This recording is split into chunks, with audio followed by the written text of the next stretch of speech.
Welcome to your new landfill. A giant ball of burning gas that we call the sun.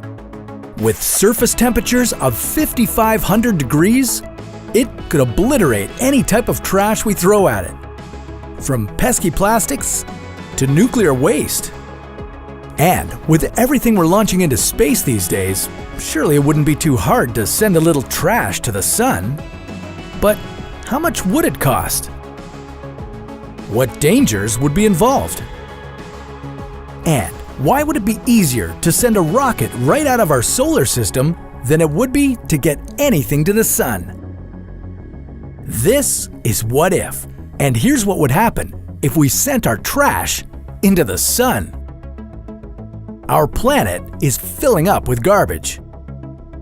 Yeah, at the rate we're going, by 2050, we'll be dealing with 12 billion tons of plastic sitting in landfills.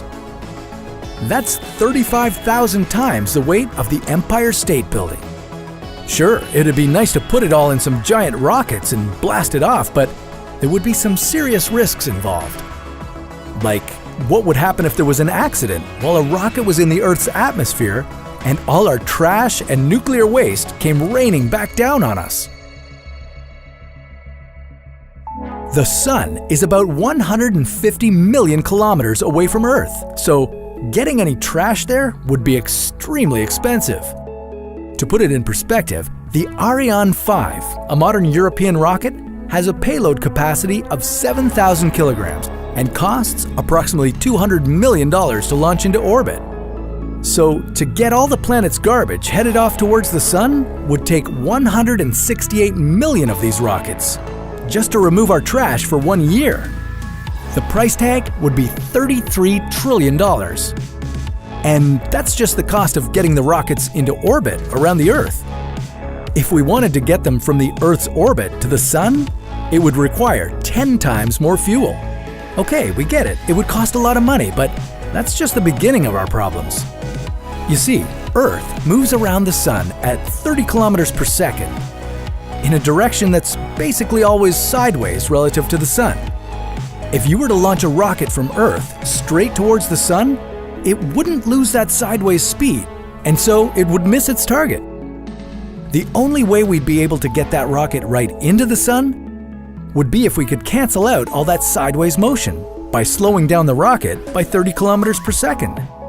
How tricky would that be? Well, put it this way, if we could speed up the rocket by 12 kilometers a second, it would have enough momentum to get out of the solar system.